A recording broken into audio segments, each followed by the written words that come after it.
my name is Nimish Mehta, and I have the enviable but easy job of introducing a dear friend and an incredible human being.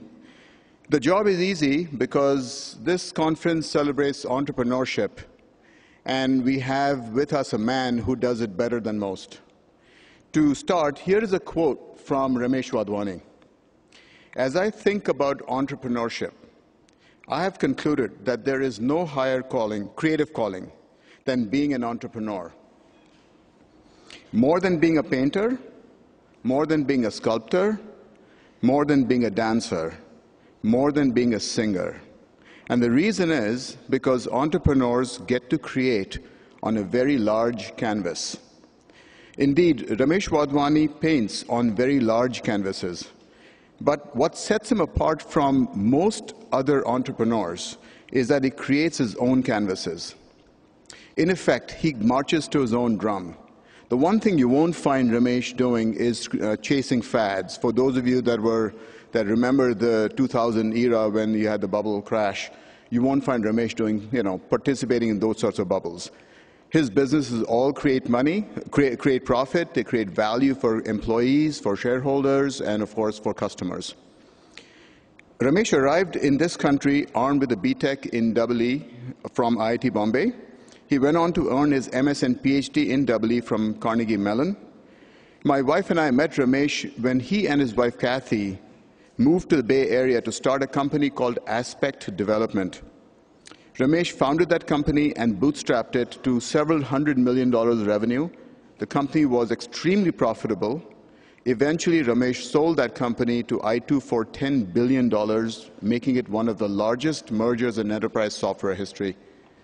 That merger also made Romesh one of the largest individual shareholders in i2, where he served as vice chairman. Now, the very large canvas that Romesh now paints on is his current company, Symphony Technology Group. So Symphony's portfolio of companies boasts around $2.7 billion of combined revenues and employs 17,000 people around the world. Now remember, folks, this is the company that Romesh created from scratch only about a decade ago. The company is unique in its focus, in its approach to building value, just like its founder, Romesh. Now, Romesh isn't merely spectacularly successful as an entrepreneur. He's also a very compassionate human being. He has pledged to give away most of his wealth, and he's a member of the Giving Pledge that was established by Bill Gates and Warren Buffett. Now, on a personal story, one of the things that has stuck with me that Romesh had said to me when I met him almost 25 years ago, he said with great pride that he had never worked for anyone and didn't plan to. It seemed to me that he was the master of his own universe, playing the game by his own rules and winning every single time. As I have reflected on my own career, I truly wish that I had internalized that statement more, because there is no greater creative calling or satisfying career than being an entrepreneur, and we have with us a masterful entrepreneur, one of the best there is. With pleasure, I introduce to you Romesh Wadhwani.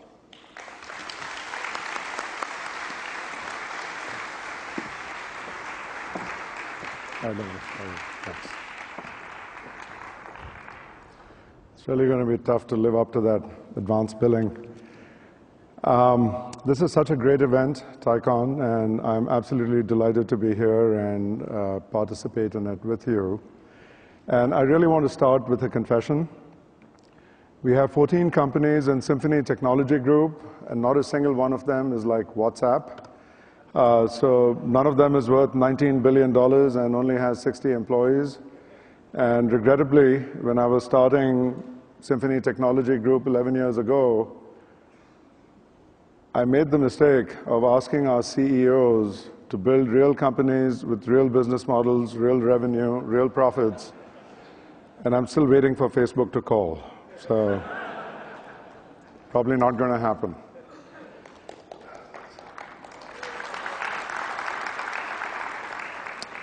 So I thought I'd share 5 lessons in entrepreneurship with you as I've gone through my journey of 40 years as an entrepreneur.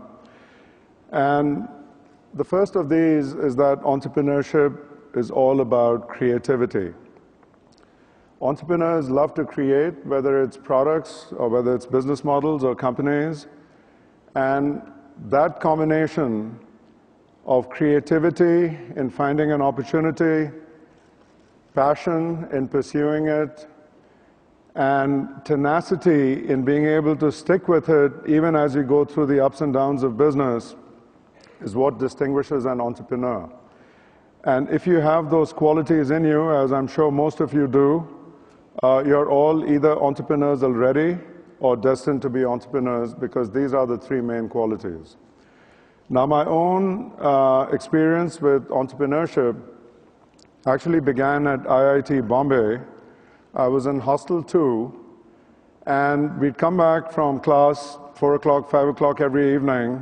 Dinner was not till 8 p.m., and there was absolutely no opportunity to get Coke or Pepsi or snacks or anything else to tide us over from 4 p.m. to 7 p.m. And so the idea occurred to me that maybe there was a need for a canteen. And so I set up something called the Canteen Corporation of Hostel 2. And I thought, okay, if I can buy Cokes at Vikhroli, which was the nearest village, and sell them at 3 times that price, somehow all this ought to work out. So I didn't realize it, but I was actually thinking of a monetization model. So what is called monetization today was as simple as marking up cans of Coca-Cola. Then the question was capital. So I went to 9 friends of mine at IIT Bombay, borrowed 10 rupees from each of them, put in 10 rupees of my own, and we capitalized Canteen Corporation with 100 rupees. I didn't realize it, but that was angel capital. So I had 100 rupees of angel capital. Then the question is, how do you serve the needs of the customer? So we hired some, poor guy who had no job at some, minimal pay, and his job was to go to Vikhroli and bring back with him on a push cart, cartons of Coke and cartons of chips and all that stuff. And that was the first experience I had with talent acquisition. So all these big words that you hear today about business models and monetization and, strategy and talent acquisition, all the other cool stuff, unknowingly and without knowing what these words meant or even existed, this is exactly what I was doing at IIT Bombay. To close out that particular story, the Canteen Corporation did incredibly well. We declared a 10,000% dividend in the first year. By the way, it's the largest multiple return I've had in my 40-year career. It's never going to happen again. It's never going to happen again. Every morning I wake up and say, damn, I wish I could do that all over again, just at a larger scale. It's not going to happen again. So guess what? In those days, India was socialistic, and every hostel had a general secretary, and the general secretary election, which was coming up for the next year, had 2 candidates. One of them, by the way, the agenda for the election came down to pro-canteen versus anti-canteen. So I completely dominated the political news at IIT Hostel 2 that particular year.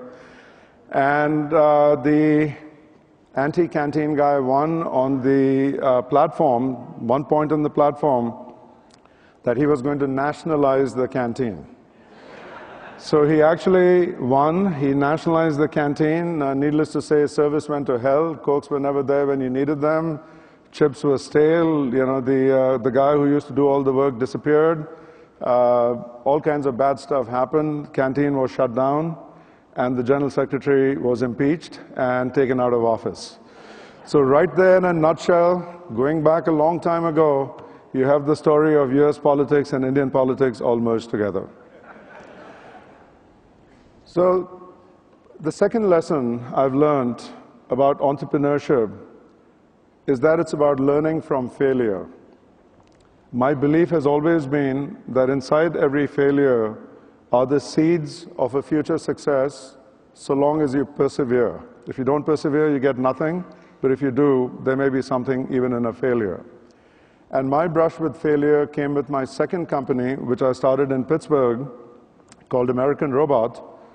I was invited to join the company by the Rockefeller family, so obviously very credible, beginnings. I became CEO. I acquired 25% of the company, began building it my own way. And I was taken in by the market hype of robotics. I mean, robots were on every cover of Fortune and Businessweek and every business magazine. And somehow I thought that would all rub off on American Robot, and it didn't. The market was absolutely, completely overhyped. The business model, which was not something I focused on in those days, but I do focus on every day with every company now, was broken because, unbeknownst to me, the Japanese were dumping robots in the US at below their manufacturing cost, even though they were manufacturing in very high volume. I was making specialized high-precision assembly robots in low volume, brilliant technology. We won the Industrial Design Award of 1984. We were the only company in the US exporting robots to Japan and licensing our technology to the Japanese. In every other respect, it was Japanese robots coming into the US. But it didn't really make any difference, because when you have an overhyped market such that the actual market is only 10% of the expected size, and then you have this impossible business model problem. And then you have a disruption in the marketplace because people like General Motors formed joint ventures with Japanese companies. So it took General Motors and other large companies like GE completely out of the market. With the combination of all those, I knew that American Robot was not going to make it as a robot company. And it was an industry in which you were measured by the size of your losses. So Westinghouse owned Unimation. They were losing hundreds of millions of dollars. GE was losing hundreds of millions of dollars. I was losing a pathetic $7 million a year. So in one sense, I was not seen as relevant because my losses were so small. And on the other hand, I also couldn't see a successful business model one way or the other, either to expand the losses or to become profitable. And so finally, I spent the next 8 years transforming the company from a robotics company to a computer-integrated manufacturing software company. And the only reason I spent those 8 years, because it was an absolutely thankless task, was because I had raised $43 million in venture capital, and I wanted to get the VCs out as close to whole as possible. Just a matter of honor and integrity, not an obligation, not a requirement. Venture capital, by definition, is venture capital, but there's more to life than money, and honor is very high up there, and that's why I worked so hard. So what was the outcome? 10 years later, I figured I'd been working 80 hours a week, 50 weeks a year, 4,000 hours a year, 10 years, 40,000 hours. My total outcome was $600,000. All of you are good in math, so you know that that translates to $15 an hour. And that's less than what a plumber used to earn in those days. So the thought certainly went through my mind that I would have been better off as a plumber. And it certainly taught me a new respect for plumbers. What I learned, though, from that experience is that failure, or at least what in Silicon Valley would be considered either failure or non-success, depending on who you are, is in fact the best teacher. And from that, I learned the lesson that markets can be overhyped, and before you do a startup, or before you take a startup to the next level, you better have a pretty good handle on markets, not measured by the cover of Businessweek or Fortune, but measured by what your customers actually say to you. And it's very important that you validate and have a highly likely to succeed business model. And you need to learn to deal with disruption, because more and more disruption happens in every industry.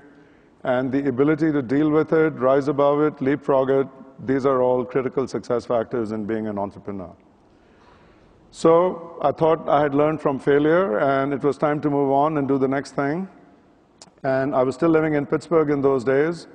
So I started a company called Aspect Development. And Aspect was, if not the first, certainly among the first companies that for the first time was going to combine content and analytics on an enterprise software platform. In those days, I wasn't smart enough to call it big data, because if I had, valuations would have been much higher. But it was, in fact, big data related to design and procurement, the front end of the supply chain. Started building the company, and I realized 6 months into it that I wasn't really going to be able to make this a great success in Pittsburgh.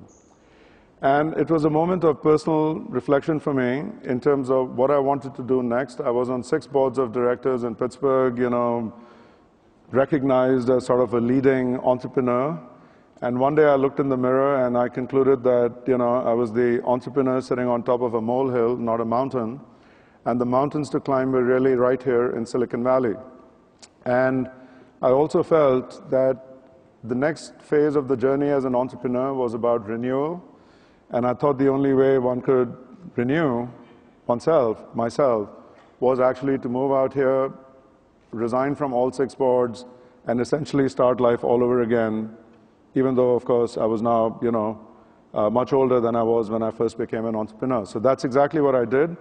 I moved here, accelerated the development of Aspect Development, showed signs of becoming a very successful company. We took the company public in 1996. Very successful public offering. We offered our stock at $20 a share. It rose immediately in the, within minutes to about $35 a share. And life was good. I came back from New York to Mountain View, where our offices were. And I found that our employees were all in a celebration mood as compared to a work mood. So one of the first things I had to do post-IPO was, in fact, to reset the agenda with our employees and to motivate them and get them to recognize that an IPO is nothing more than the milestone in the journey of a company. It's not an end in itself. It's not a destination. It's just a way station on the way to building a great company. That seemed to work. So we had 10 straight quarters of meeting our public forecasts. I was very proud of that. And then boom, Q1 1999, March 31st, we had 3 huge deals, any one of which was enough to allow us to meet the quarter. All 3 deals didn't get their signatures by midnight. So naturally, early morning, April 1st, 99, a day that lives in infamy, I had to announce that we had missed the quarter. Our stock was sitting at $60 a share. And over a 24-hour period, because stocks were high-flying and missing a quarter was considered to be really, really bad in 99, even now, our stock came down progressively from $60 a share to $6 a share. Needless to say, that causes a massive motivation problem with all your employees who have lots of options and are being recruited by all kinds of other firms in Silicon Valley. And the end result was I spent a lot of my time remotivating our employees, completely reinventing our product line, making it much more web-centric, much more internet-centric, because that's an area in which we had fallen behind. And I remember giving a talk the afternoon of April 1st, a few hours after we announced the miss of the quarter, to our employees in a T-shirt and torn jeans, laying out for them the 3-year plan for the reinvention of the company. And directionally telling them that if we achieved all those different objectives that I had laid out for them, we had a decent chance of bringing the stock back from $6 a share to $100 a share over 3 years. As it turned out, we began to execute on that plan rather quickly. Wall Street got wind of it, and our stock went from $6 April of 99 to $200 in 9 months later, so in January of 2000. And at that point, of course, Sanjeev Sidhu of iTwoC calls up. He says, I don't know what you've done. The company is on steroids. I got to buy it. And he made an offer at $232 a share. I felt obligated not to say yes immediately. So I said, oh, this is really tough. This is my baby. I've got to think about it. I might need a few days, I might need a few weeks. 3 days later, I called him up. I said, look, you twisted my arm. You can have the company at $232 a share. And so the deal was done at $9.3 billion. I became vice chairman. I had agreed to take my portion of the proceeds in stock. I joined the board. 3 months into the acquisition, it was clear that i2, the parent i2, not the aspect part of it, had serious fundamental internal operational problems which had not been disclosed. And, you know, what do you do in a situation like that? You help to fix it. I told the board members I wanted to actually leave and go start my next company. They said, please don't leave, please help in this process. And I felt honor-bound to help out since I was now part of the company. I stayed for another 18 months, helping with the restructuring, the downsizing of i2, and you know, helping at least stabilize the company before I left. Those 18 months cost me $1 billion because obviously I couldn't sell any of my shares while I was on the board and while I was intimately involved with the operations of the company. So I left $1 billion on the table. In spite of that, I would say it was one of the best experiences of my life because I learned that renewal is a critical aspect of entrepreneurship. You can always start a company, you can always build a company, but times keep changing, technologies keep changing, and the ability to renew yourself as an entrepreneur and renew your company all the time is an incredible success factor in the journey of entrepreneurship. I also learned the importance of motivating a team through good times and bad, and perhaps on the other side of the coin, I learned the very high cost of honor. In this case, honor equals $1 billion. So, but it was a great journey. So after leaving i2, I felt that I had some combination of creativity, passion, tenacity, learned a lot of experiences, and I felt it was time to apply these experiences on a bigger canvas in a very different kind of way, so I started Symphony Technology Group. And the mission of Symphony Technology Group is to build a group of great companies, not necessarily the largest companies, great companies, that are at the intersection of content or big data and analytics and software. And the idea is that by combining these capabilities and applying them to different vertical markets, whether it's healthcare or whether it's consumer packaged goods, whether it's financial services, that there was an opportunity here to build a different kind of group. The notion of group meant that I was actually going to either acquire and transform or start up a number of different companies so that rather than being pegged in only one company at a time, for a change, I could take a view across a large range of companies and then, you know, cross-fertilize between them, share technologies between them, share ideas between them, and yet each company would have its own CEO and its own management team. That journey began in 2002, and where we stand today, the group is 14 companies. It'll do roughly $3 billion in revenue this year. And since I believe in real business models and consistent performance, we've taken this group from where 5 years, 6 years ago, the combined operating profit of the company was zero because we were in some startups, we were in early stages with a number of our companies. This year, we would hope to do over $300 million in operating profit.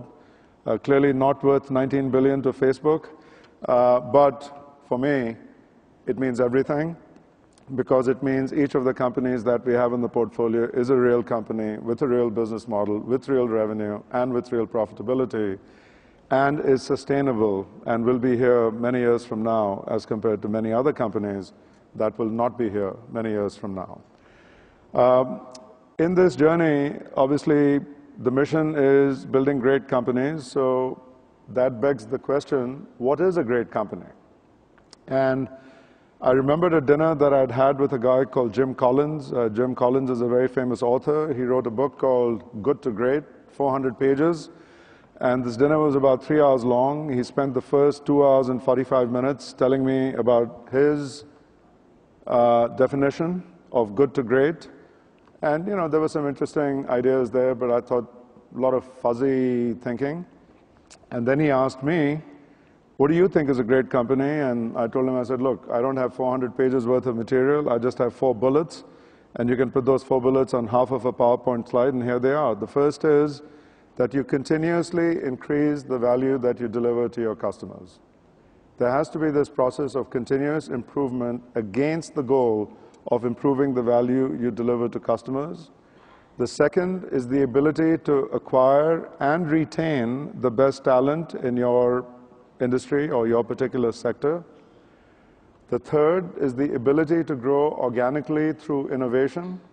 So making innovation, particularly breakthrough innovation, the centerpiece of your operational agenda. And the fourth is building a high-performance culture, a culture of brilliant execution, a culture of teamwork, a culture of accountability. And I said, that's it. I can't think of anything else. And if you do these 4 things perfectly, and you work at them every day, you, in fact, have a great company. And if you don't, you don't. And so he was actually surprised, and he acknowledged that if he had met me before he wrote the book, he might not have written the book, because how do you sell 4 points on half a PowerPoint slide for $28, right? You can't do it. So, but that's been the philosophy, the guiding philosophy for each of the 14 companies in Symphony Group.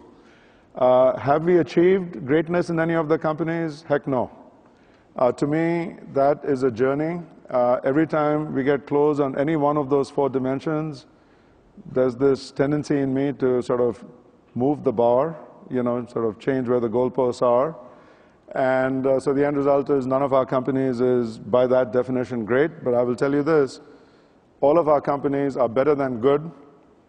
And somewhere in that journey between good and great, and every day that journey continues and makes it really, really exciting for me. What I've learned from the Symphony experience is that values really do matter. For a long time, I used to think, values are fluffy stuff, focus on something that is much more tangible. But these critical values of, how you deal with your customers, how you deal with your talent, how you deal with innovation, how you create the right kind of culture, these are very, very real and have very tangible outcomes associated with them. Values do matter. The second thing I learned is that innovation is fundamental.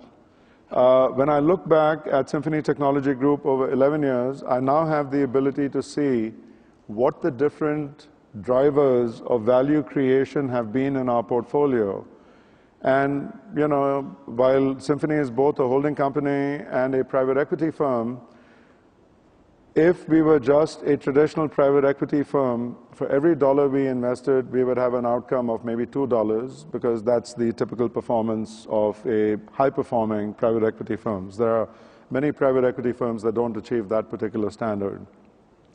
If you look at the Symphony performance, for every dollar that's invested, our outcomes are running at about $4 or $5.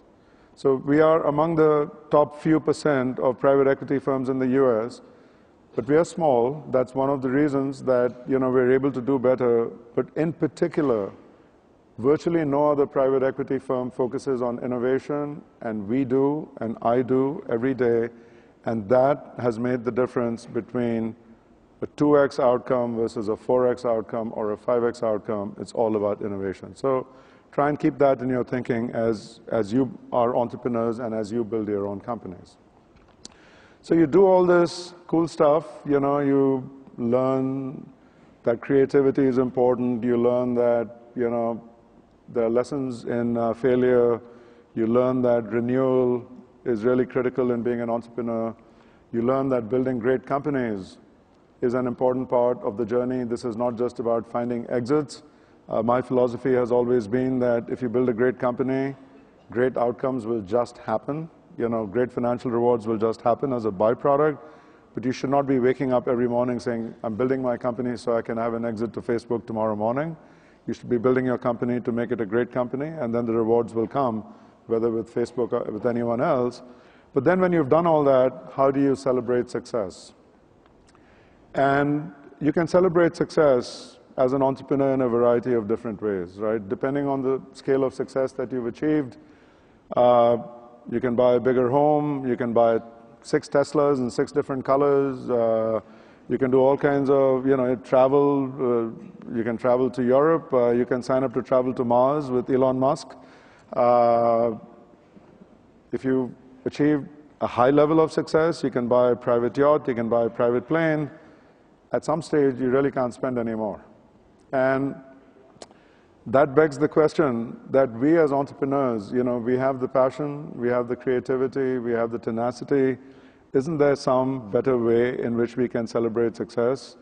So my journey for the last 10 years while building Symphony Technology Group has also been a journey of applying both the lessons that I've learned as an entrepreneur and the wealth that entrepreneurship has helped me to create in helping other people through philanthropy.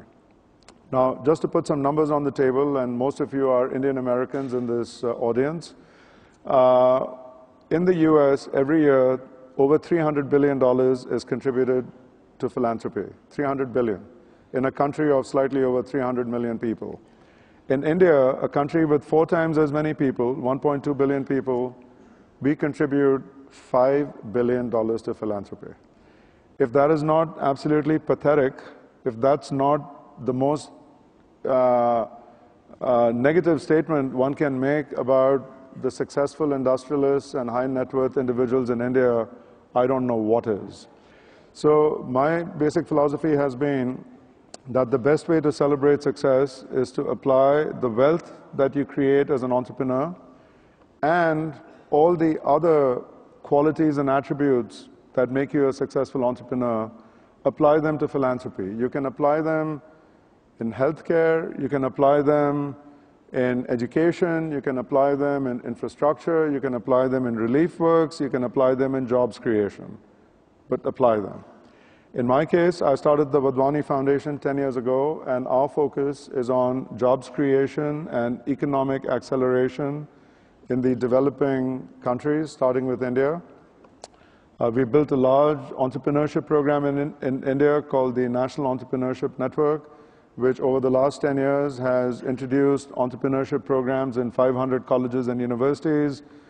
We teach 100,000 students every year how to become entrepreneurs.